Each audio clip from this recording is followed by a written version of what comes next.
नमस्कार दोस्तों, जय श्री राम, जय श्री बागेश्वर धाम सरकार। जय हो श्री बालाजी महाराज की, जय हो श्री सन्यासी बाबा की। तो दोस्तों, बागेश्वर धाम सरकार की लिखी हुई पुस्तक मार्केट में आ चुकी है। साथ ही बागेश्वर धाम सरकार ने बड़ी ही अच्छी तरीके से सनातन धर्म के बारे में इस पुस्तक में समझाया है और लोगों से ये रिक्वेस्ट भी करी है कि सभी अपने बच्चों को एक बार इस पुस्तक को पूरा जरूर पढ़ाए। तो चलिए जानते हैं आखिर ऐसा क्या लिखा है बागेश्वर धाम सरकार ने इस पुस्तक में, जो सनातन धर्म के प्रेमी इस पुस्तक को बार बार हजार बार खरीद रहे हैं। पूज्य सरकार का संदेश। इस पुस्तक का बीजारोपण एक घटना के कारण हमारे मन में हुआ। एक बच्चे को हमने बहुत करीब से देखा, जिसका परिवार संस्कारमय था।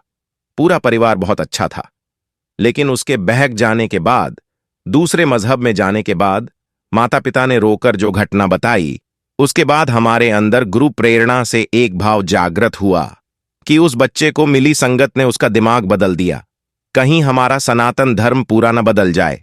जब हमने उस बच्चे से पूछा कि सनातन धर्म में क्या कमी है जो तुमने मजहब को बदला, तो वो जवाब नहीं दे पाया।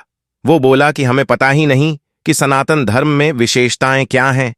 तब फिर हमारी उससे बात हुई। वर्तमान में जो गुरु प्रेरणा लगी, उसको हमने समझाया, बताया, तो भगवत कृपा से वह सनातन की ओर है और बहुत जल्दी ही सनातन धर्म में होगा। इसलिए प्रत्येक पाठक के लिए यह पुस्तक आवश्यक है।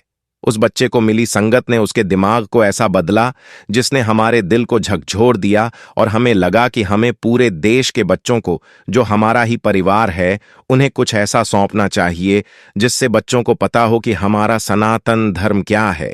यदि कोई उनसे पूछे तो उसका मुंह तोड़ जवाब होना चाहिए हमारे प्रत्येक सनातनी बच्चे के पास। उन लोगों के लिए मुंह तोड़ जवाब होना चाहिए जो सनातन धर्म के विषय में दुष्प्रचार करते हैं, इसे अन्य मजहबों की तुलना में कमतर बताते हैं। मैं अपने सारे बच्चों को यह पुस्तक सौंप रहा हूं, ताकि यह पुस्तक उनको जीवन भर काम आएगी और वे अपनी सनातन संस्कृति को समझ पाएंगे। मेरे बच्चों, वर्तमान परिस्थितियां बहुत विचित्र हैं। भौतिकवाद का युग है। संसाधनों के पीछे व्यक्ति भाग रहा है, साधनों के पीछे भाग रहा है, समाज साधनाहीन होता जा रहा है। ऐसी परिस्थितियों में पाश्चात्य संस्कृति ने हमारे भारत के बच्चों के मन मस्तिष्क को बदल के रख दिया है। आजकल साधन के युग में साधन को पकड़कर धन संपत्ति अमीरी पाकर बच्चे बड़े तो हो रहे हैं, लेकिन संस्कारहीन हो रहे हैं।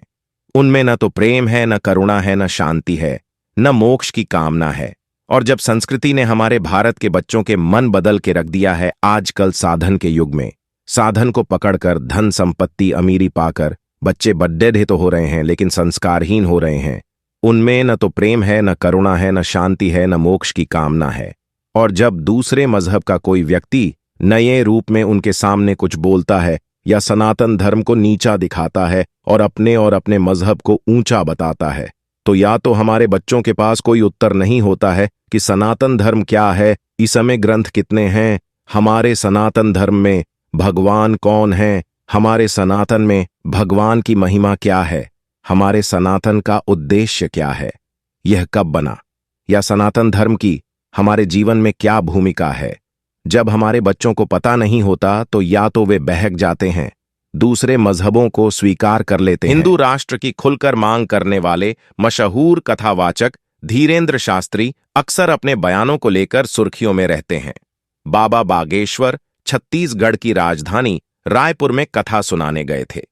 शनिवार को कथा के आखिरी दिन 1000 से अधिक मुस्लिम और ईसाई धर्म के लोगों ने हिंदू धर्म अपनाया, मुस्लिम धर्म त्याग कर शेख शमीम से बबलू बने। एक शख्स ने सनातन धर्म अपनाने की वजह भी बताई है। इस मौके पर धीरेंद्र शास्त्री ने कहा, जय श्री राम, भगवान करें कि किसी की भी नजर न लगे।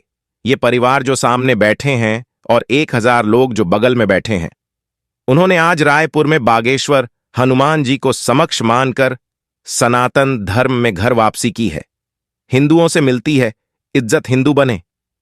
शेख शमीम ने न्यूज 18 से बातचीत में बताया, ऐप पर बोलना चाहता हूं कि हम लोग हिंदुस्तान में रहते हैं, हिंदुआ के बीच में हम काम करते हैं, उनसे हम पैसा कमाते हैं और उनसे ही हमें इज्जत भी मिलती है, तो क्यों ना हम उनमें चले जाएं।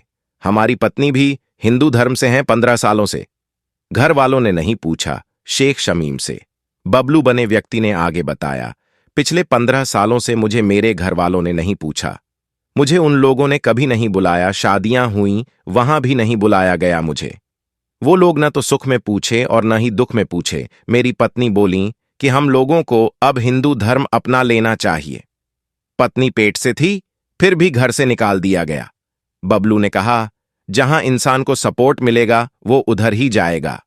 मैं सभी धर्मों का सम्मान करता हूं, किसी भी धर्म को गलत नहीं कहता। मेरी पत्नी 7 महीने के पेट से थीं, तब हमें घर से निकाल दिया गया था, फिर हम लोग किराए के घर में रहने लगे। श्री धीरेन्द्र कृष्ण शास्त्री कहते हैं कि जब जब इस धरा पर धर्म की हानि होती है, भगवान उसे स्थापित करने के लिए अवतार लेते हैं और भूभार हरण करते हैं। त्रेता में श्री राम, द्वापर में श्री कृष्ण के रूप में भगवान ने अवतार लिया था। वर्तमान कलिकाल में भगवान श्री आदि शंकराचार्य जी ने इस धरा पर सनातन धर्म की पुनर्स्थापना की थी। आज पुनः ब्रह्मनिष्ठ साधु संतों की तपोभूमि भारत माता उसी प्रकार से सनातन धर्म की पुनर्स्थापना मांग रही है। इस कार्य को करने का बीड़ा उठाया है संतों के लाडले एवं श्री बागेश्वर हनुमान जी के प्रिय कृपा पात्रपम श्री धीरेन्द्र कृष्ण शास्त्री ने, जिन्हें श्री बागेश्वर धाम सरकार के नाम से जाना जाता है। सनातन धर्म क्या है? वर्तमान परिस्थितियां बहुत विचित्र हैं। भौतिकवाद का युग है। व्यक्ति संसाधनों के पीछे भाग रहा है। समाज साधनाहीन होता जा रहा है। जागो सनातनी, जागो मेरी अपनी आत्माओं। इस पुस्तक को लिखते समय हमने यह ध्यान दिया है कि हमारे सभी पाठकों तक सनातन धर्म की संक्षिप्त और तथ्यपूर्ण जानकारी पहुंचे।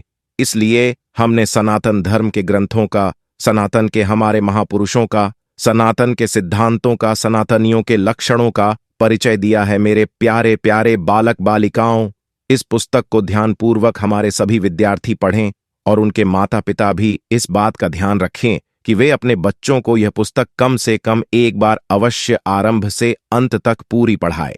आजकल साधन के युग में साधन को पकड़कर धन संपत्ति अमीरी पाकर बच्चे बड्डीढे तो हो रहे हैं, लेकिन संस्कारहीन हो रहे हैं।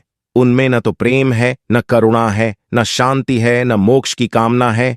और जब संस्कृति ने हमारे भारत के बच्चों के मन मस्तिष्क को बदल के रख दिया है आजकल साधन के युग में, और जब दूसरे मजहब का कोई व्यक्ति नए रूप में उनके सामने कुछ बोलता है या सनातन धर्म को नीचा दिखाता है और अपने मजहब को ऊंचा बताता है, तो या तो हमारे बच्चों के पास कोई उत्तर नहीं होता है कि सनातन धर्म क्या है, इस समय ग्रंथ कितने हैं, हमारे सनातन धर्म में भगवान कौन है, हमारे सनातन में भगवान की महिमा क्या है, हमारे सनातन का उद्देश्य क्या है, यह कब बना, या सनातन धर्म की हमारे जीवन में क्या भूमिका है। जब हमारे बच्चों को पता नहीं होता तो या तो वे बहक जाते हैं, दूसरे मजहबों को स्वीकार कर लेते हैं, या फिर चुप होकर मनहीन करके घर लौट आते हैं। इसी बात को दृष्टिकोण में रखते हुए मेरे प्यारे बच्चों, हमने आपके लिए इस पुस्तक में कोशिश कर इतना समावेश किया है कि आपको इतना पता हो जाए कि सनातन धर्म क्या है, इसके कितने ग्रंथ हैं, कितने महापुरुष हो चुके हैं। तो दोस्तों आज की वीडियो में हमने आपको बताया कि आखिर बागेश्वर धाम सरकार ने ऐसी कौन सी पुस्तक लिखी है जो सनातन धर्म के प्रति जागरूक करती है, साथ ही अपने जितने भी बच्चे हैं, जो युवा पीढ़ी है, खासकर उनको सनातन धर्म के बारे में नहीं पता है, तो ये पुस्तक जरूर पढ़ ले। बागेश्वर धाम सरकार ने सभी से यह अनुरोध किया है कि इस पुस्तक को एक बार अपने बच्चों को भी और अपने आप भी जरूर पढ़े। तो आज की वीडियो में बस इतना ही। वीडियो आपको कैसी लगी कमेंट बॉक्स में जरूर बताइएगा। साथ ही वीडियो को लाइक और चैनल को सब्सक्राइब करना ना भूले। जय श्री राम, जय श्री बागेश्वर धाम सरकार।